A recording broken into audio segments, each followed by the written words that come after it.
Anxiety, attention fatigue, and a constant comparison culture is on the rise, right? Thanks to social media. Are we seeing a decline in emotional adaptability? One thing about teenagers today that absolutely fascinates you. We had to face them, and we couldn't go for every little thing to someone to talk about it for them to immediately help us with. And so we would a lot of the time solve our own problems and learn those skills. And I think that is very important in today's day and age, that we must allow children to learn their coping mechanisms and skills. So their attention spans being affected by that. ADHD is on the rise, like it's being handed out, for free, and everywhere. And this is obviously contributing to shorter attention spans in that sense. So definitely, I feel people are getting disconnected from each other in that way. There was a lot of struggle there at the beginning. Okay. Right? I think our first show, we played for 2 beers each and 1 starter. All right. And then, of course, grew it in those 4-5 years to a pretty handsome, Okay. let's call it a salary, Uh-huh. each after we split it, All right. 4 ways, 1 way towards the studio, so 5 ways. I think it's better to be hated in the moment, disliked in the moment They're for better. 5 or 6 years, Yeah. and have them thank you for the rest of their life, saying, if he hadn't made me do it, if he didn't put me through this, or if he hadn't let me figure it out on my own first. So you feel that engaging in music Right. kind of emotionally regulates and also helps them express themselves better? One myth about psychology you'd love to burst.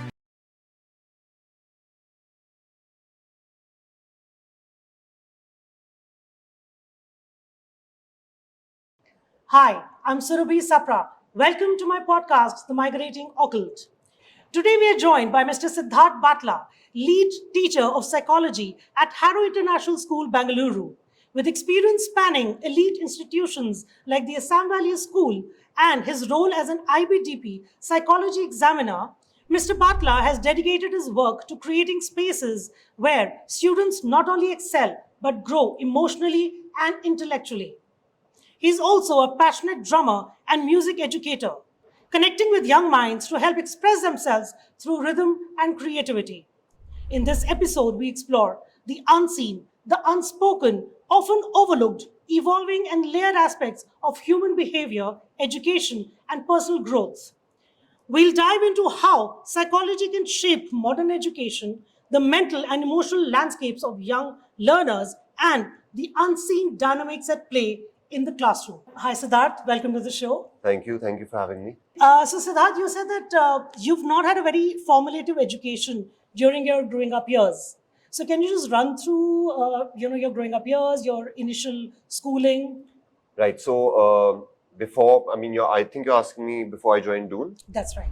Right, so I was in a school called Mirambika, Okay.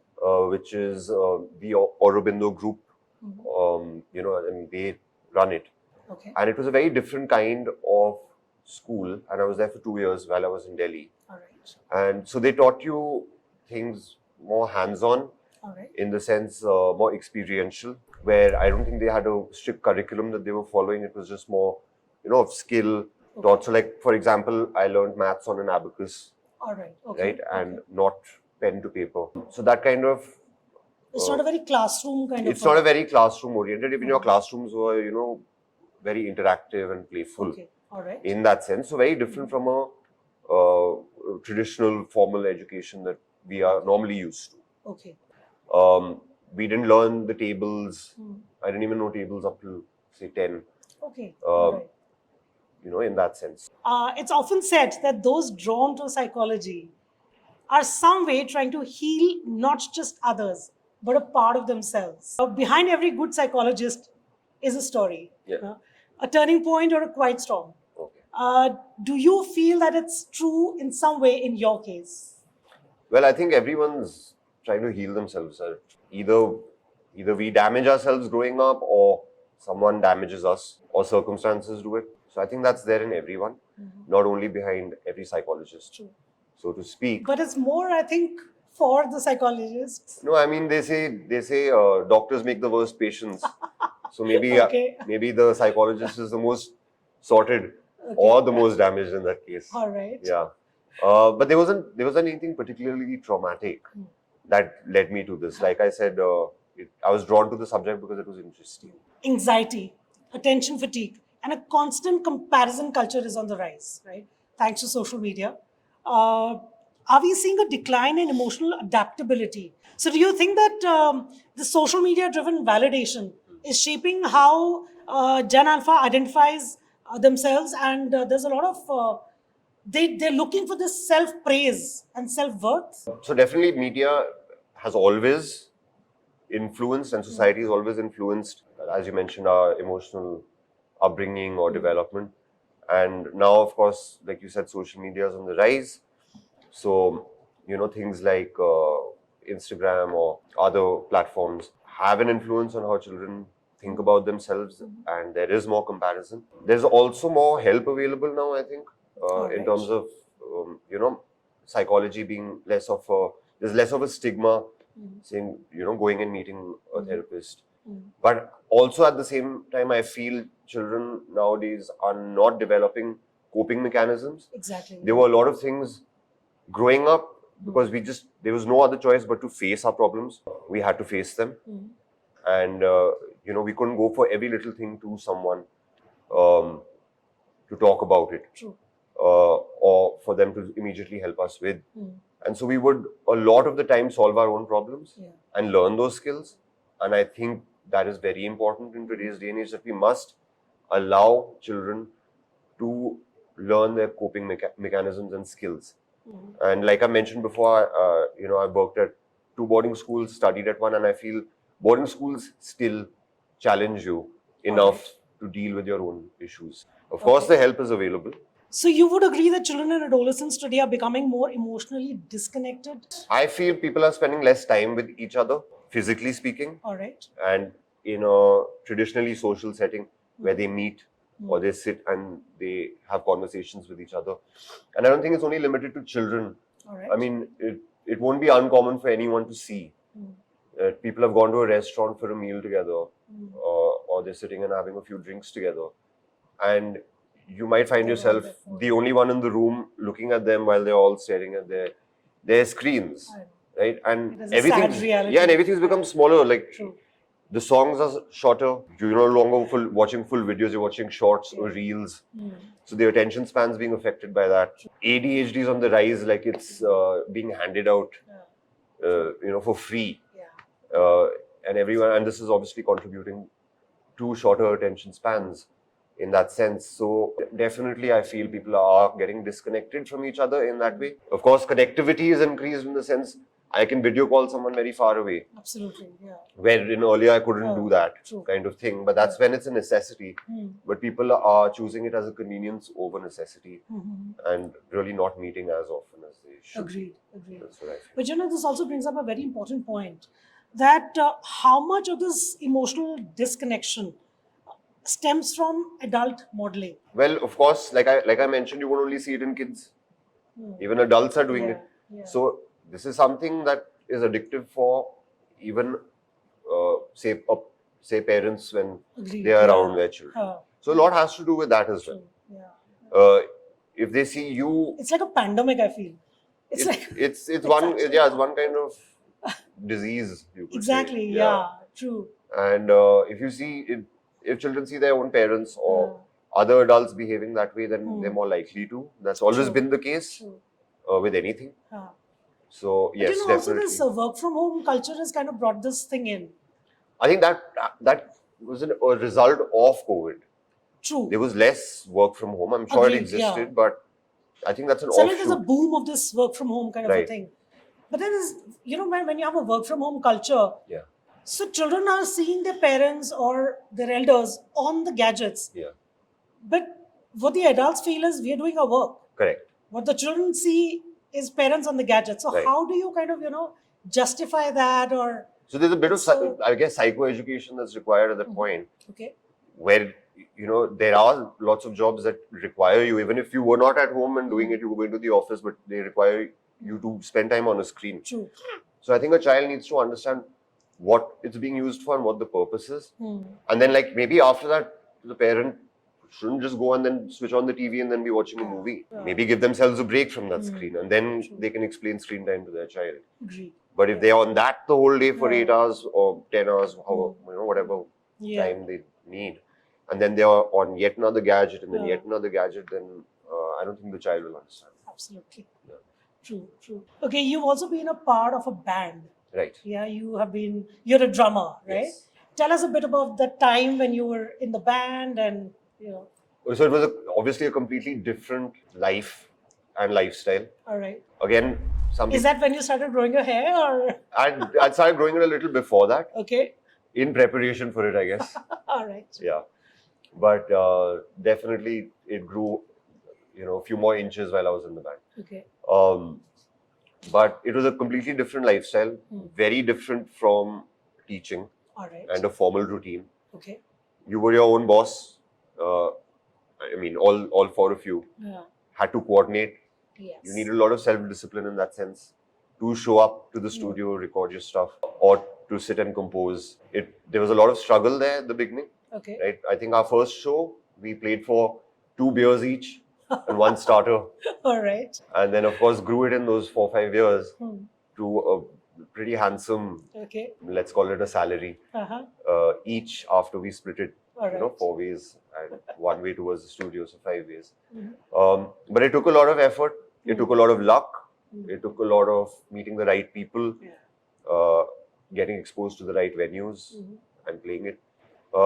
But it's like every other rock and roll cliche. Those things are also true about it Mhm. in terms of the lifestyle. All right. Someone can, if not careful, Mhm. go into the deep end of it. And luckily, I didn't, All right. and we didn't. Otherwise, I don't think we would be successful because usually substance use and all those things, they take you away from the music. Absolutely. Yeah. Yeah. So, but it was a very interesting lifestyle. All right.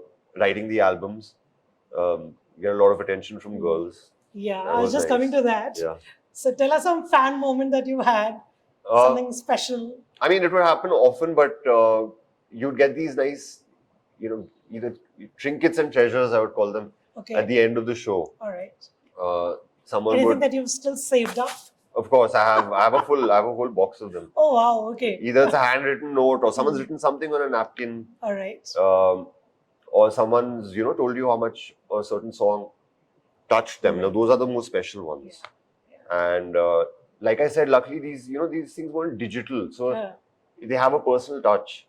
It's actually written on something, or someone's signed written something on their shirt and given you their shirt. And of course, when you would meet other bands, you would exchange certain things. Either I'd give my sticks to that drummer, or he'd give me his sticks. So you keep those things. All right. But yeah, with the crowd and the people listening, I think the most special thing anyone can tell you is that a certain song touched them, or a certain lyric touched them. All right. And affected them in a good way. So from jamming Yeah. to schools, Right. how's the journey been, and why this change? Why this shuffle? How has it been? Challenges and yeah. So growing up at Doon, I just loved everything about it, All right. and it was basically my home. So I've always wanted to get into teaching because of Doon, Okay. right? So I knew I had to do that someday. Now in the past, sometimes Doon would take people from various other fields All right. of work, Okay. other schools as well, not just Doon. But as education is progressing, experience, qualifications specific to the curriculum being taught and everything is very important. Absolutely. So I knew I had to do it at some point. And so at the age of 25, after having released 3 albums, because music was something I absolutely had to do in my life as well. All right. So thankfully, I was able to do that till the age of 25. So at the age of 25, I joined Assam Valley All right. because I realized I need experience, Huh. in education. And it's a good place to start, Assam Valley. A wonderful place to learn. All right. If you're a big, teacher for the first time. And luckily, I got a chance to be at Assam Valley. All right. But that's why I made the transition, because I had achieved what I set out to achieve in music. True. And also, it was a good age to start. So Okay. I felt it's now time to live my second dream of being a teacher. But they're very different, contrasting lifestyles. Right. So I'm still confused, like from those fan moments and those penning down the lyrics and Right. jamming and all, and suddenly here you are, you have to control yourself, be strict. You need to be Absolutely. a mentor for so many children. They're looking up to you. It's an absolute contrast lifestyle. It is a contrast. How did that? Because I love this, if not more equally so, Okay. as music. All right. So it wasn't, will I be able to do it, will I not? It's about what it's going to be like. It was exciting. And I think having studied in a boarding school, a lot of things came second nature to me in that sense. All right. Okay. Obviously, it's the other side of the coin. You were a student and then you're a teacher. But like I mentioned with the band also, over there's no one telling you what to do. And you need a lot of self-discipline. Okay. Otherwise, it's not going to take off. True. If I just wanted to sleep all day and not hit the studio, absolutely, you can't. I wouldn't. Yes, yeah. In a school, Success doesn't come so easy. In a school, you have bosses, so there is someone. Yeah. There's one person. There's a hierarchy, so your line managers are there. True. So in a school, at least there's someone to guide you and tell you. So I would say that's a little easier in that sense. And you have a fixed routine. When you're doing music, there's no timing. It's if you're writing a song and you're in it, you sometimes writing till 2 a.m., 3 a.m., 4 a.m. sitting together. But in school, there's a fixed routine. So in some ways, it's easier. In some ways, it's harder. In the sense, you miss being in that life? In a band? Yeah. Yeah, but I don't regret the change. Okay. I miss that for what I loved about that. All right. And I'm sure if I were to quit or move from this line of work, I'm really going to miss this as well. Right. But I don't have any plans of changing my career path. Yeah. All right. Is there a psychological basis behind why rhythm and music have such a strong hold on human behavior and memory? I think it's got to do with the pairing. All right. It's association. A song can remind you of, even the weather at some point of time. When you first heard the song, it could remind you of a girl, it could remind you of a heartbreak, it could remind you of pain, it could remind you of joy. It's all, if you want the psychological perspective for it, it's a conditioning and a pairing where you associate an emotion and a memory to a specific song. If you want to go into the science behind it, there's neurological patterns that are affected by sound and melody. All right. There are neurological associations that are formed. There are some students who I know from these schools, they listen to music and study. Yes, yeah. And Which I wonder, how do they manage? Because they find that, that's the surrounding noise they want when they're reading. Okay. So that's helping them focus. That's helping information enter their mind. So it does open your mind and make it more receptive to information. It can be a distraction too. But I've seen it work for some children. All right. And so I don't discourage them if they choose to study that way. Okay. So you feel that engaging in music kind of emotionally regulates and also helps them express themselves better? It can definitely. Yeah. Because music, any art form is, it's the means of expression. It's cathartic as well. So when you're constantly exposed to something that is used as a medium to express, you yourself become more expressive. So you are the lead psychology teacher at Harrow International Bengaluru right now. Yes. Do you use music as a tool for your subject? I don't use it in my classroom. All right. But I do teach it in the afternoons as an activity. Okay. So I have not paired it actually with education. Okay. But we do study one topic in grade 12 in consumer psychology. Okay. Which then talks about how, the choice of music in a restaurant or the choice of music in a place can affect how much you spend in that place or what item you buy. And there are many studies that have conducted it. So I'll just come to the conclusion of that study is where they found that classical music actually makes you spend more in a fine dining restaurant than if some other music were to be playing there. So you're more likely to buy the more expensive wine. You're more likely to buy the expensive steak. Really? Yeah. I mean, that study found it. All right. And the results were, it was quite unanimous in that sense. All right. Okay. There was no ambiguity there. Okay. And there were a lot of variables that were controlled, extraneous variables, etc. But that's what was found. So over there, perhaps I introduce it as something that to the children, And I ask them when they go home or when they're there in the holidays to when they do step out to observe these things. So teaching. So what are the other tools that you use for your education, like psychology? So there are a lot of activities. All right. Definitely my subject gives you a lot of opportunity and scope to have activities in class. Okay. Whether they be social experiments that we do around the campus or be it replicating those studies All right. Give in us some class. examples. So there's one on conformity All right. by Solomon Ash. All right. So in that there are 3 lines drawn. Okay. Line A, line B and line C. Okay. And then there's a 4th line drawn a little distance away from it. And say that line and the length of line B are the same. Okay, yeah, perspective, I think. Yeah. Yeah. Okay. No, those are definitely the same. All right. And then you have obviously you have a classroom of say 15, 20 kids, however many they may be. Now you get 80 out of those 20 kids, you get 15 of them at some point in the day, and you tell them all of you must give the wrong answer. Oh, in all the right. sense, Huh. don't choose line B, choose A or C.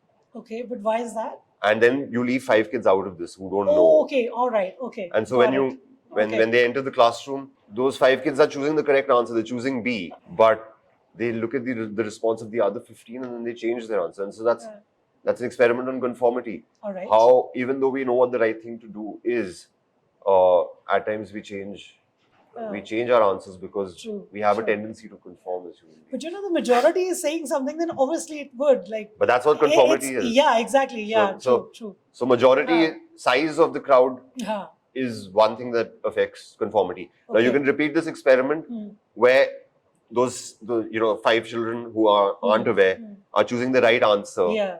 And then on the other hand, they're only about 7 or 8 choosing the wrong answer, and then you might not conform. True. Because the size it's, exactly. it's not so you do variations of this study All right.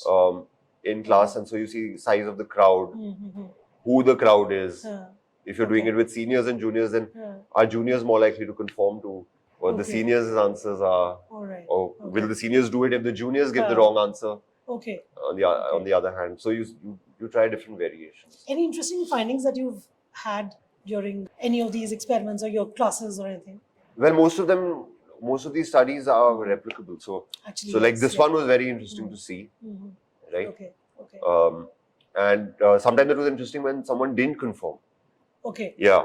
They stood their stand. They stood their ground and then you tend to then look at them differently the rest of their lives in school, and you do see a lot of leadership qualities in them, unsurprisingly, because they do stick to what is right, and you see them grow up on campus because they're all it's a boarding school environment, and so you start observing them differently in school, and you see that's actually how they are. It's a personality type. Have you ever tried to use one of these tools to woo a girl or something? No, I've never.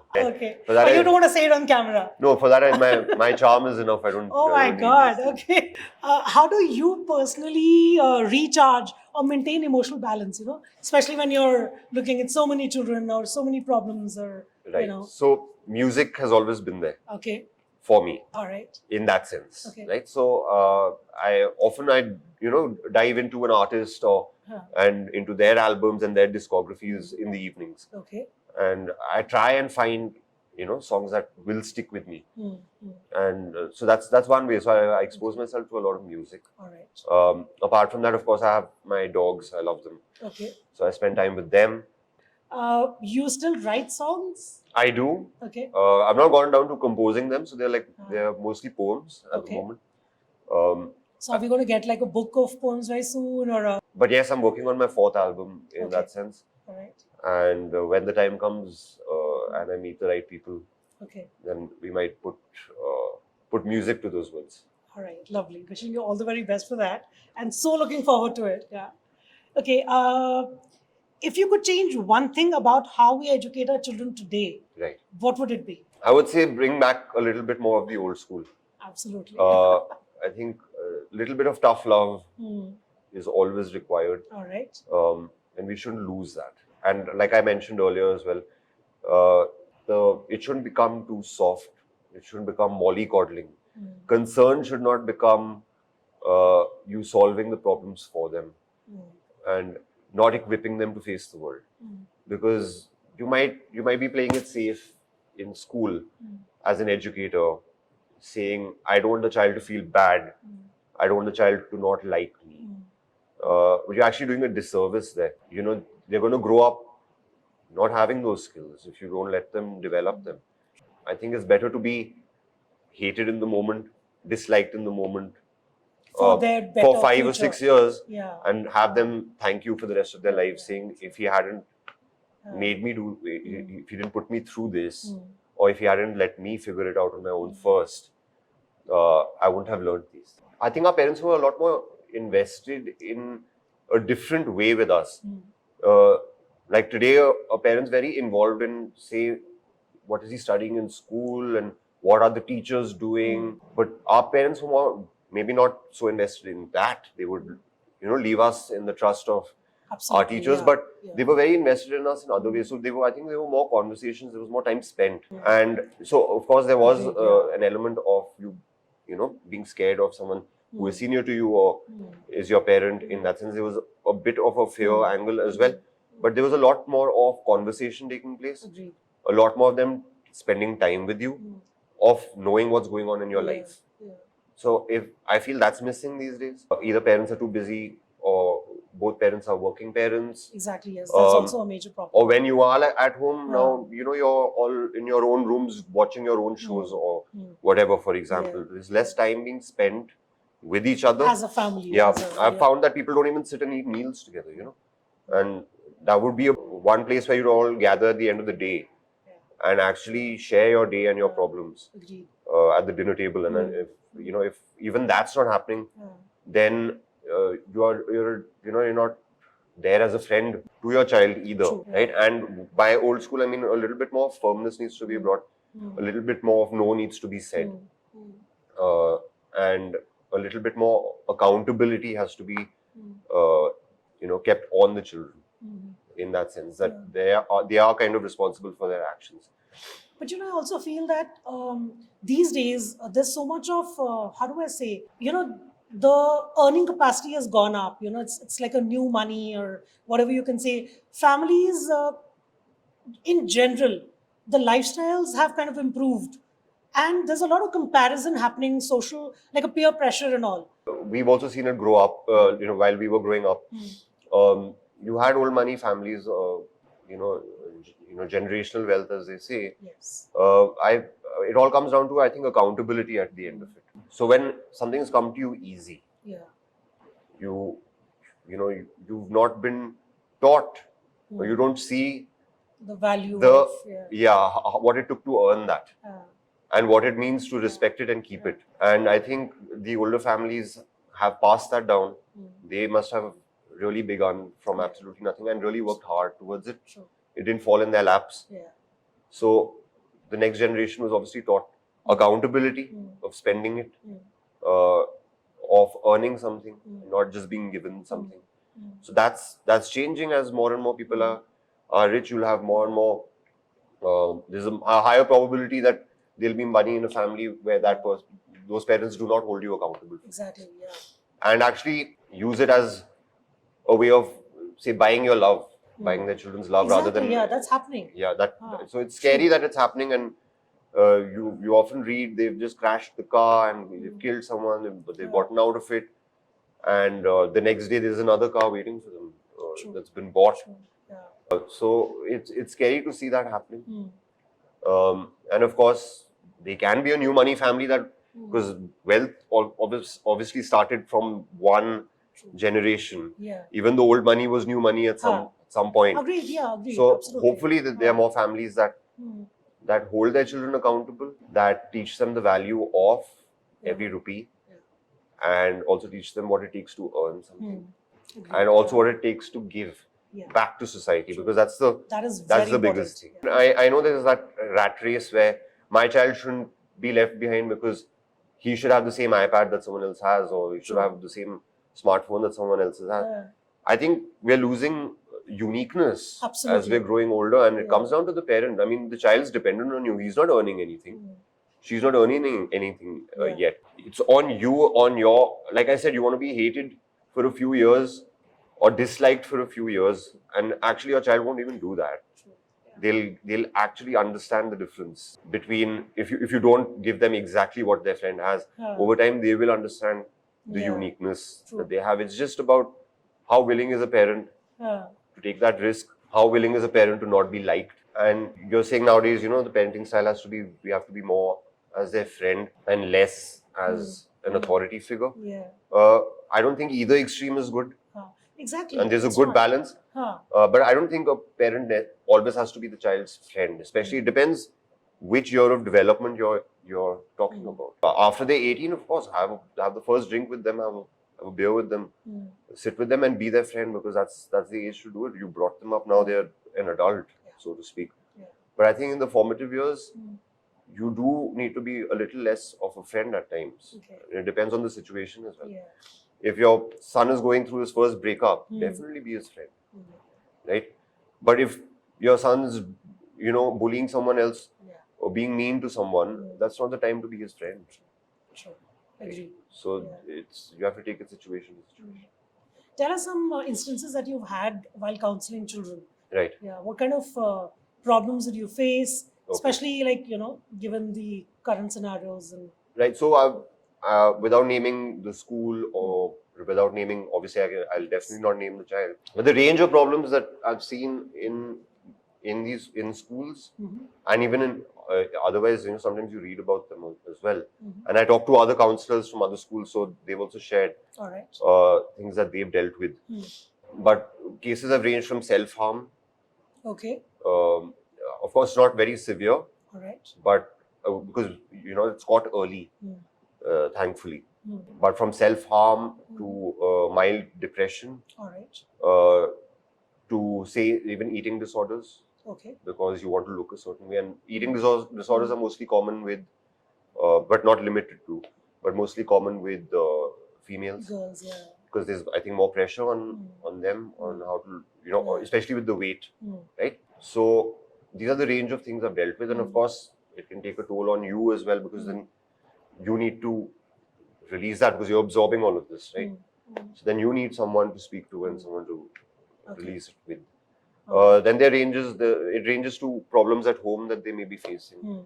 They see their parents not getting along or fighting or maybe even separated. And so home is not home for them. True. School is home for them. Yeah. Yeah. And so when they go home for the holidays, you can see that they're becoming anxious. And that anxiety is being looked at as exam stress or exam anxiety, but it's really not that. All right. They know after exams is home. And they don't want to go home. The mind is something that's a concept, right? It's something that's within the brain, but it's not something you can touch or see. So that itself is difficult for people to understand. So, but I think the unconscious mind and the severe role it plays, very critical role that it plays in all our actions without us knowing about it. So that's a topic that still needs to be studied. Okay. Much better, and hypnotherapy, dream analysis, all right. All these things to people is like, okay, no, it's not really something that's real. Okay. But it's used and it has been helpful. You've used these kind of tools? I haven't had to use it yet. All right. I think more severe cases would require it. Maybe clinical psychologists outside, especially when you're dealing with adults, because that's when you want to go into the unconscious mind more, because they've created their guards and their walls. True. And to break that, you need to go into the unconscious mind. So I think if I start dealing with adults, I'll have to use it more. Okay. But things like hypnosis and all that you don't need at the school level. I mean, you might need it if such a case comes where, you're not being, so where you actually require it is when nothing is indicating a reason for being the problem. All right. Okay. You're not being able to find the source of it. All right. Then you go into the unconscious mind, because it's something because that person is not being able to, because they are only not aware of it. They're not being able to open up about it. Okay. So that's when you use it. All right. Have you ever used it? I haven't had to yet. You haven't had such a case in your... I haven't had such a case where you couldn't find the source of the problem yet. Okay. So it's mostly used in that case because it's something that someone has repressed, which is affecting them. And like I said, it takes place in very, very serious instances. Could be child sexual abuse at a very young age. Okay. It could be something traumatic they saw at a very young age, like someone dying. But they'll have no recollection of that memory. They'll have no recollection of it. But they've grown up to having, say, if they were abused sexually as a child, then you could grow up to having trust issues. You'll be like, oh, why are my relationships always falling apart? And there's no other reason. So there's no, you are rigid, or you are not open, or you are not wanting to be caring or trusting. Okay. It's that you're not able to do it only. Or you're not being able to get physically intimate with someone at an appropriate age when that would be something normal that you'd want to do. Because somewhere deep down, that's happened to you, you don't recall it, and now you're afraid of an intimate touch. So you think that these phobias are all because of something that has happened in your past, which you may not be conscious of, like consciously aware of? So phobias, so there's always several perspectives to why phobias happen. Like I've met these people who are scared of dogs, scared as in, so firstly a phobia is a very intense fear of something. Okay. It's not, I'm scared of heights, or I'm scared of bungee jumping, I can't do that. It's a very intense fear. It's a crippling fear. Okay. But then a fear of heights. For example, you do have that phobia, but it's not mild. Okay. So a phobia has to be intense and crippling. All right. Okay. Okay. It has to make you cease functioning. Got it. Regarding that phobia at that moment. Okay. All right. Like you just can't be in the same room knowing that there's a spider in the same room. Oh, like that. Okay. For example. It has to be that bad. It has to be that. Just knowing that it's there, even if you can't see it. Even if it's this larger room and it's somewhere there. Okay. But don't you think that's just perception? If it's a room, there will be a spider. Or it is... No, if you know that there's one. Oh, okay. All right. Okay. It's not that any room you assume there's a spider. All right. So phobia, you have to know that it's around you or it's there. There's a potential for harm. Okay. In that sense, because you're afraid of that thing. All right. So firstly, that's a phobia. Okay. Now there are various perspectives as to why phobias even exist. There's a genetic perspective. Okay. There are certain predispositions that we have. Genetically. Okay. Not that mother had it, so daughter will have it. Then? You have personality traits that mix between father, mother. Okay. And it could just be something that you're biologically predisposed to. Okay. And then maybe something in your life has actually happened also regarding that, and that's which triggered kind of adds it. On, and that's triggered it, unleashed it in your body. Got it. Okay. Like if you compare it to something of a physical ailment, let's talk about diabetes, for example. All right. Yeah. You could be predisposed to being diabetic. You might never get it, right? But you are predisposed because someone in your lineage had it. True. So you may never get that it. Is more medical. Like exactly. So similar to that, you also have psychological mental health issues that you have predisposition to. All right. Okay. So the way it works biologically is the way it works psychologically. Okay. That's the comparison I was trying to draw. All right. Okay. Or something traumatic could have actually happened in your life and you've developed a phobia for it. So these are two ways. You may not be consciously aware of it. Like something happened in your maybe childhood which you may not remember. But as a phobia. It will. It can. Okay. Like I've met people who are afraid, and I find it most ridiculous, but I'm sorry to say, those who are afraid of dogs, right? And I've asked them, why are you afraid of dogs? Like, did anything happen? And they've literally never been bitten or attacked, and forget them not remembering it because it was so traumatic. Like, even if I say, go ask your parents, did this ever happen to you as a child? No. Sometimes phobias are learned also.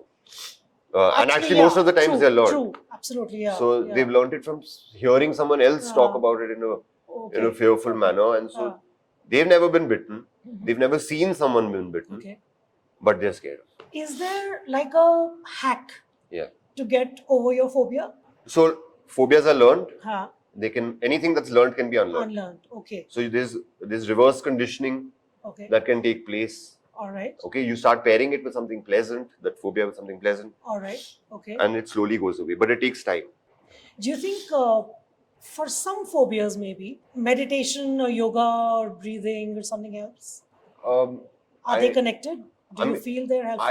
I don't think so, because it's not getting rid of that. It's not you're not unlearning that phobia.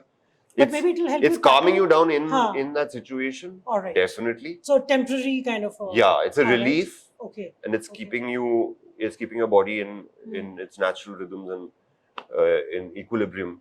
All right. so to speak, but it's more of, distracting you from the thing you're The scared main of. problem. Yeah. Okay, what advice would you give to students or young adults struggling to find purpose or identity in today's world? I'd say expose yourself to as many experiences as possible. All right. And the weirder the experience sounds, the more you should go towards it. I'm not sure the parents are going to love this, but yeah, I think it's a fact. It's a but, fact, yeah. That's the advice I'd give. Okay. Obviously, not to a point where you are going to be in harm, or Hmm. someone's going to harm you, or you're going to harm someone else. Yeah. But if it's harmless, but you don't know what you're going to get out of it, still go ahead and expose yourself. Okay. So there's going to be a fun, thought-provoking rapid fire to wrap up the podcast. Right. One myth about psychology you'd love to burst. That you could read someone's mind. Okay. All right. What's the most rewarding moment you've had as a teacher? I think when the children graduate and they write something really, really, meaningful and in detail. Those letters, yeah, I keep those. Okay. A moment that made you question why you took up this profession. I think one of the frustrating days, definitely. Yeah, when Okay. a child would say be insolent. All right. Yeah. Okay.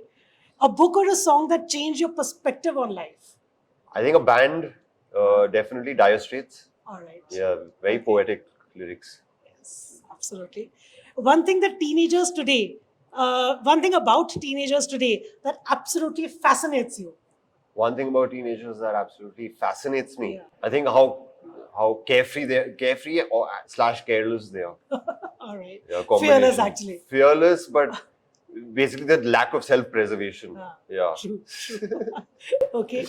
One app you secretly wish would disappear before the Gen Alpha grew up. I think Instagram, yeah. Yeah. Yeah, definitely. Okay. One outdated adult belief Yeah. that Gen Alpha is already challenging. Definitely, I think, gender stereotypes and Uh-huh.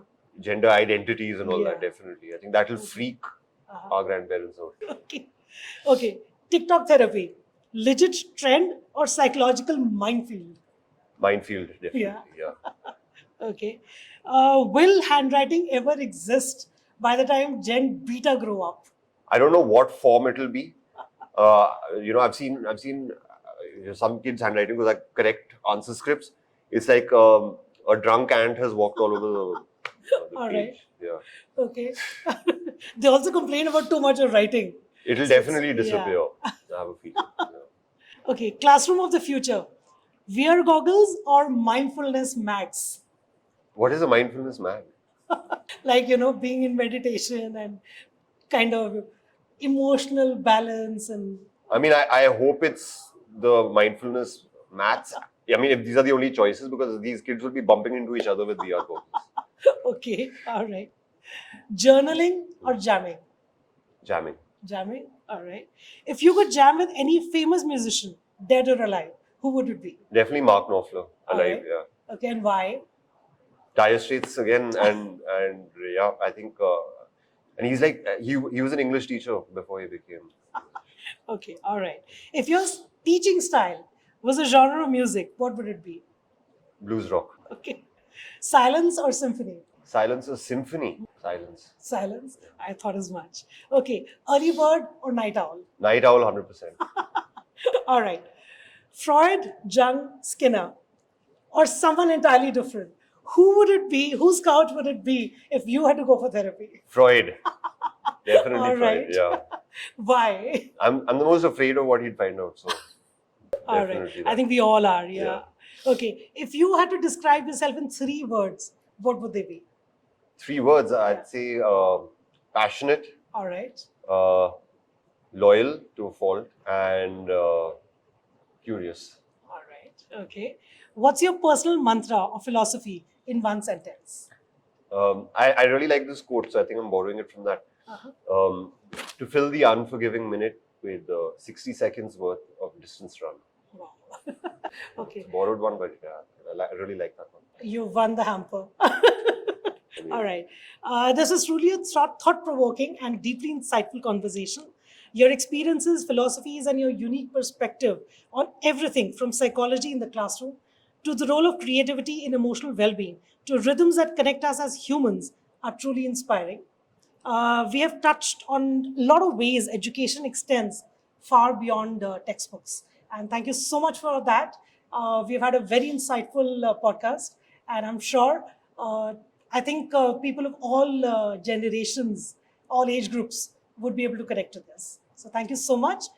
There's a small memento that I'd like to present to you. And thank you for Thanks. having me and for your kind words.